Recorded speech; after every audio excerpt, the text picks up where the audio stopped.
Ça, c'est le bonheur. Où sont tes palmes et ton masque, Willy? Je croyais que nous allions faire de la plongée. Je te corrige, Tantine. Tu vas faire de la plongée. Les seules palmes dont j'ai besoin sont celles que j'ai reçues à ma naissance. Et j'ai bien l'intention de les laisser ici. Je ne te comprends pas. Nous avons affrété ce bateau pour voir la grande barrière de corail et tout ce que tu fais, c'est de te griller au soleil. Tout ce que je veux connaître au sujet de la barrière, je le vois sur mon lecteur de DVD qui est ici. Le récif de la Grande Barrière est situé au large de la côte orientale de l'Australie. La technologie a tellement progressé. La technologie n'est pas toujours aussi utile qu'on voudrait le penser, Willy. Je crois parfois qu'il faut aller sur place pour voir les choses par soi-même. Eh bien, pendant que tu verras toutes ces choses, garde l'œil ouvert à cause des barracudas. Willy, mais tu sais, les barracudas n'ont pas plus envie de me rencontrer que je n'ai envie de les voir.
Agressif qui visite toutefois rarement les eaux de la Grande Barrière. Ouf! Cependant, le requin blanc mangeur de canards se retrouve plus souvent autour des récifs. Tantine! Willy, tu ne croiras jamais ce que j'ai vu. Un grand requin blanc, je l'ai vu aussi. Oh non, pas ça. J'ai vu qu'une énorme parcelle de corail était endommagée ou détruite. Oh, c'est vraiment terrible. Ce qu'il y avait de très étrange, c'est que tout le secteur était chaud. On aurait dit que la chaleur provenait du sol au fond de l'océan. Jacques Canard, le célèbre biologiste spécialiste des océans, est un ami. Je vais le contacter immédiatement.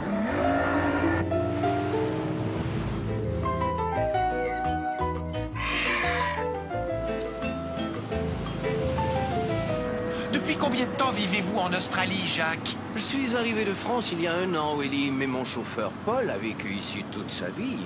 C'est vrai, vieux. En fait, voilà ma maison de vacances, regardez. Marguerite, ce que vous disiez à propos des dommages au corail est vraiment très troublant. Les coraux sont très importants pour l'environnement. Ils sont le filtre naturel de l'océan et abritent des centaines d'espèces de poissons qui sont menacées. Ces dommages peuvent-ils être naturels, être causés par les vagues, par exemple? Oui, mais les vagues n'expliqueraient pas que le fond soit chaud.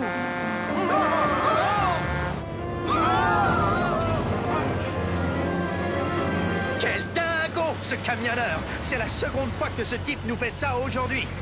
Comment savez-vous que c'est le même chauffeur? J'ai reconnu sa casquette de baseball noire. Il essaie de se débarrasser de nous.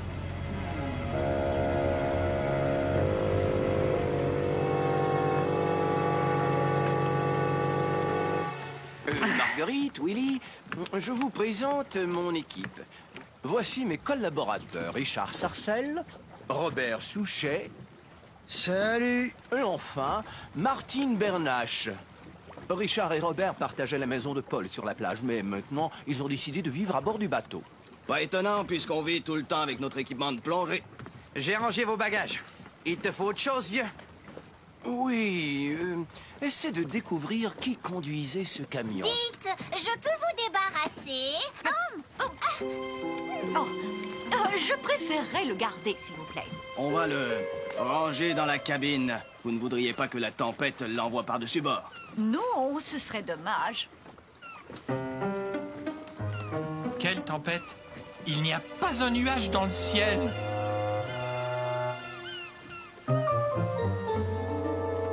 J'espère pouvoir retrouver l'endroit où j'ai vu le récif de corail endommagé. Oui, et moi j'espère que tu ne retrouveras pas le grand requin blanc. Tenez, ce système de communication est très perfectionné et ces antennes vous permettront de parler avec tout le monde, même à plus de 50 mètres de profondeur. Parfait. Maintenant, je pourrai vous le signaler si je vois un requin ou un barracuda. Une fois de plus, Tantine, la technologie nouvelle sauve des vies. Oui, c'est vrai, je dois admettre que c'est un des cas où la technologie est des plus utiles, Willy.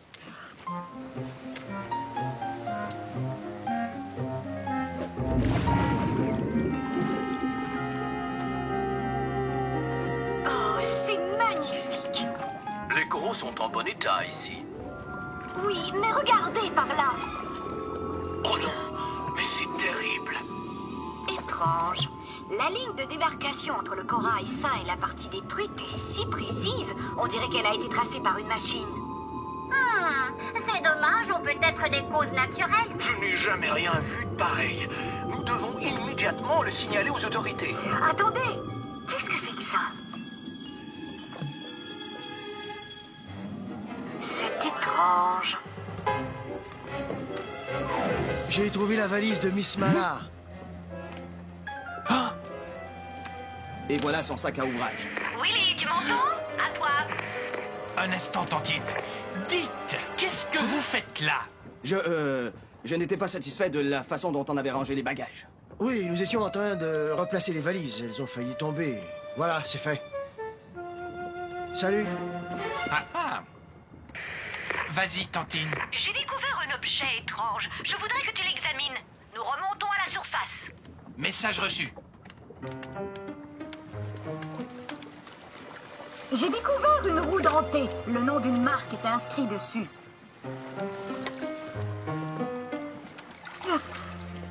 Je crois avoir le canot. Oh, oups! Oh! Désolée, c'est un accident.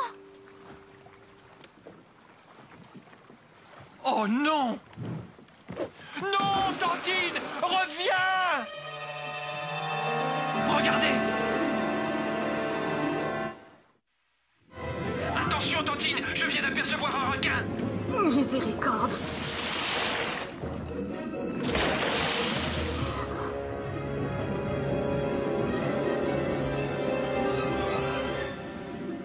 J'ai perdu la roue dentée, mais cette dent est tombée de la gueule du grand requin. Et ce qui est particulièrement curieux, c'est qu'elle est en plastique. Donc, nous avons vu une roue dentée que nous avons perdue. Mais nous avons une dent de plastique appartenant à un faux requin. À mon avis, tes découvertes nous font nager en plein mystère. Willy, je voudrais que tu trouves qui fabrique ce plastique et pourquoi. Commence par chercher sur Internet à la bibliothèque municipale. La technologie nous rend service, une fois de plus. Attendez, je viens de me souvenir que j'ai besoin de quelque chose en ville. Tu peux m'emmener, vieux? Bien sûr. Allez, monte. Il me vient à l'idée que ce requin pourrait bien servir à nous éloigner de ce qui se passe au fond de l'eau. Quelque chose me dit que vous pourriez avoir raison. Je suggère que nous plongions à nouveau pour découvrir de quoi il s'agit. Je suis tout à fait d'accord. Merci, Paul. Je pense passer 1 heure ici. À tout à l'heure. Attends, vieux. J'ai failli oublier que Martine voulait un livre. Oui, c'est ça.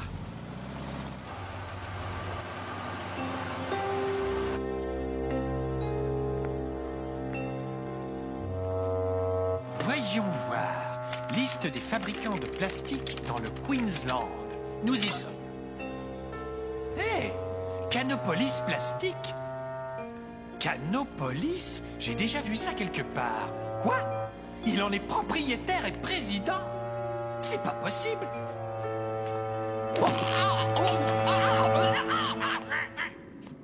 Marguerite, vous m'avez dit que lorsque vous avez découvert les coraux abîmés, le fond de l'océan était très chaud. C'est étrange. Il n'est pas chaud maintenant. Non, mais ce secteur l'est. Regardez.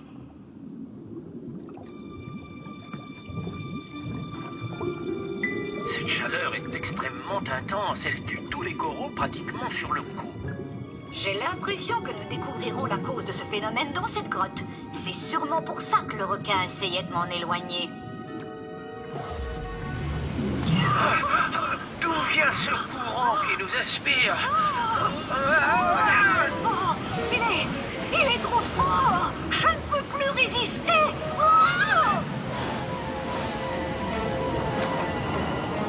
Où sommes-nous?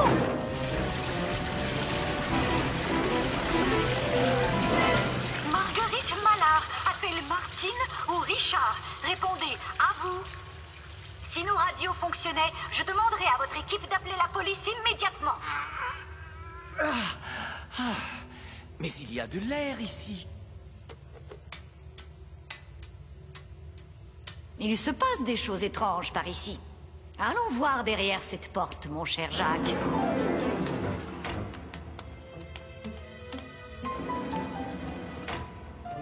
Tenez, mettez ce costume.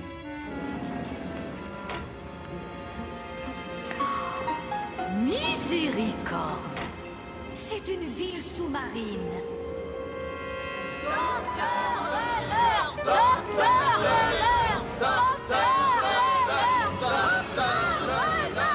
Le temps est enfin arrivé. C'est moi, le docteur Leleur, maître de notre cité secrète, Canopolis, qui détruirai le récif de la Grande Barrière avec mes lasers.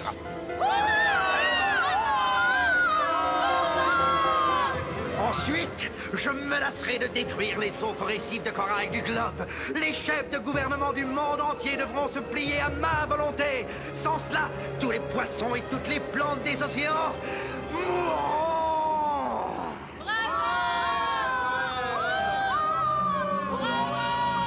Des lasers. Alors c'est ça qu'ils complotent. Il faut les en empêcher. Nous aurons plus de chances de réussir si nous trouvons le moyen d'arrêter leurs lasers et de détruire la ville de Canopolis une fois pour toutes.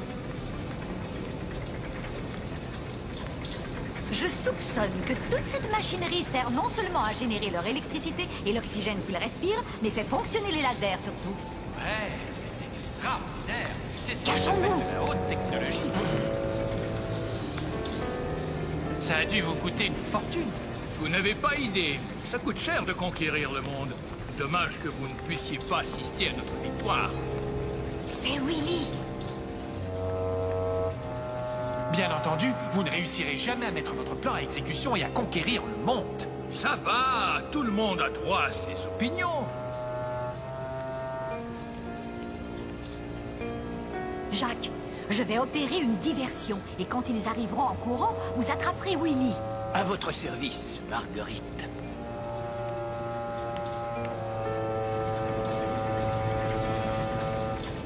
Réfléchis, Marguerite, réfléchis. Comment stopper cette folie destructrice? Je crois que je vais apporter ma petite contribution personnelle à cet engrenage.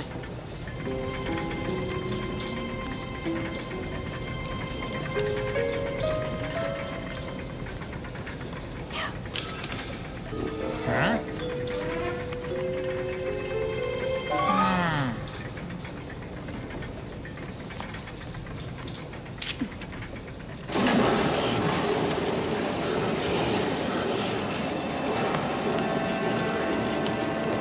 Vous voyez, c'est la technologie qui va nous permettre de conquérir le monde.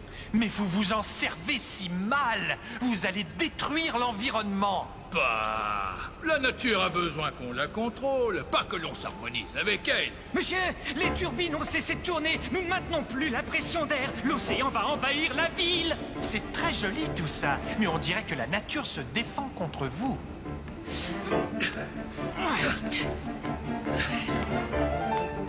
Jacques! Je savais que vous viendriez. Tantine est avec vous? Ça ne se voit pas. Regardez ce qu'il se passe à Canopolis. On peut compter sur Tantine pour déjouer tous les complots de criminels de ce genre. Ici Jacques. J'appelle Martine ou Richard. M'entendez-vous? Martine, Richard, répondez! Êtes-vous là? Allô, Jacques? Que se passe-t-il? Appelez la police. Dites-leur de venir avec une barge pour arrêter une bonne centaine de criminels qui vont bientôt faire surface. Ils étaient en train de détruire le récif de la Grande Barrière. Oui, tout de suite. Terminé. Nous établirons un nouvel ordre mondial dont je serai le chef suprême. Rien ne peut plus nous arrêter. Docteur Leclerc, Docteur Leclerc. Mais que se passe-t-il? C'est les toits de Canopolis. Il va s'écrouler. Et c'est une simple fuite. Nous allons la réparer tout de suite. Ne paniquez pas. D'accord, vous pouvez paniquer. Bon sang, 3 gouttes d'eau leur tombent sur la tête et ces canards se mettent à s'agiter comme s'ils avaient perdu la tête. Dépêchons-nous. Retournons vers le sas d'entrée. Nous allons nous enfuir dans le requin. C'est vous. J'aurais dû me douter que vous vous en mêleriez. Bande de dingos! Vous ne m'attraperez jamais.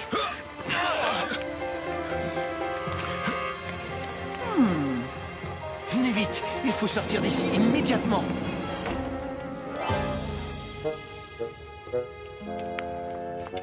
Je vais donner ma bonbonne à Willy. D'accord. Puisque nous avons l'expérience de la plongée, vous et moi allons partager mon oxygène. Comment? Hein, vous voulez dire que nous allons remonter à la nage? Désolé, Willy, mais c'est le seul moyen.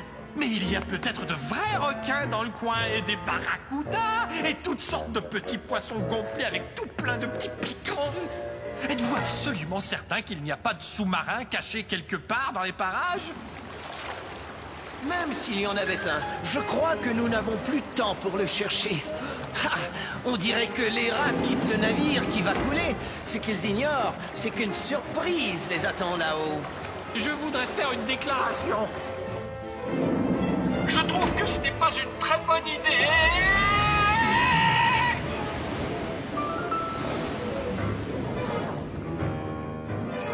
Retournons à bord du bateau au plus vite. Je ne voudrais pas faire de mauvaises rencontres. Jacques! Remonte à la surface, Willy, je vais chercher Jacques.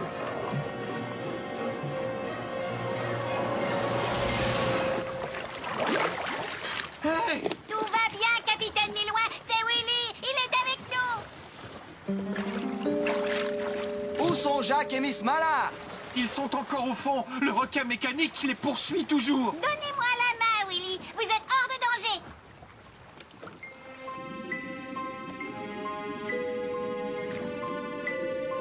Réveillez-vous, Jacques. Dépêchons.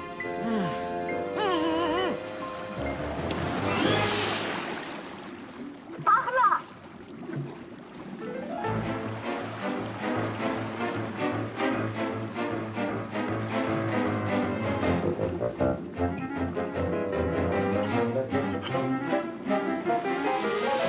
Ouais! Bravo. Beau travail, Willy. Tu nous as sauvés. Dépêchons-nous. Je ne crois pas que le filet tiendra le coup très longtemps.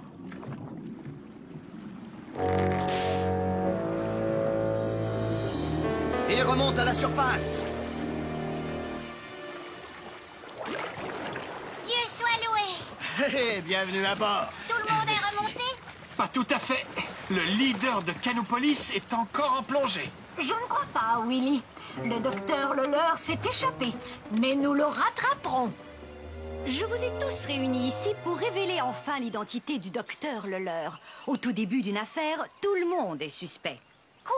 Vous voulez dire que nous aussi? Mais lorsque je découvre certains indices, certains suspects sont éliminés. Au début, je me suis posé des questions sur les coéquipiers de Jacques. Willy avait surpris Richard et Robert en train de fouiller dans mes bagages. Le fait que Martine avait accidentellement fait tomber la roue dentée à l'eau m'avait intrigué. Mais Martine et Richard ont prouvé leur bonne foi en appelant la police quand Jacques le leur a demandé. J'avais également trouvé louche que Robert veuille accompagner Willy et Paul en ville. Martine a confirmé que c'était pour lui rapporter un livre, mais est-ce qu'il l'a vraiment fait? Ah, j'ai failli oublier, mais j'ai le livre. Je n'y comprends rien. Il ne reste aucun suspect, alors. Pas tout à fait. Lorsque nous sommes tombés sur le docteur Leclerc qui essayait de fuir Canopolis, j'ai remarqué que sa façon de parler me semblait familière. C'est faux! J'aurais dû me douter que vous vous en mêleriez. Bande de dingos! Vous ne m'attraperez jamais! Puis je me suis souvenu que j'avais déjà entendu quelque part cette expression pour dire « vous êtes fou ». Quel dingo, ce camionneur! capitaine Millois. Puis-je vous présenter le docteur Leleur? Quoi? Mais c'est absolument ridicule. Ah oui? Mes recherches à la bibliothèque ont révélé que le président de Canopolis et compagnie n'était nul autre que vous. La ville sous-marine portait le même nom que la compagnie. De plus, il existe encore un autre indice. Oh non, pas cette fois-ci! Le docteur Leleur, quand il jouait le rôle de l'assistant de Jacques, le prétendu Paul, avait aussi son propre assistant qui était chargé d'agir de manière louche pour détourner notre attention du véritable criminel. Beau travail, Miss Mallard. Vous aussi, Willy. Je n'aurais jamais soupçonné mon propre chauffeur. Vous voyez pourquoi elle est la plus célèbre détective de la Terre. Je dirais seulement que c'est un poisson qui n'échappera pas à nos filets. Et tu avais raison, Tantine. La technologie ne suffit pas à régler tous les problèmes. En fait, quelquefois, je pense qu'elle peut en causer. Alors, j'ai échangé mes DVD-ROM contre un masque de plongée. Mais n'oubliez pas, vous êtes tous d'accord. Nous allons rester ensemble. Mais oui, nous venons avec vous durant toute la plongée.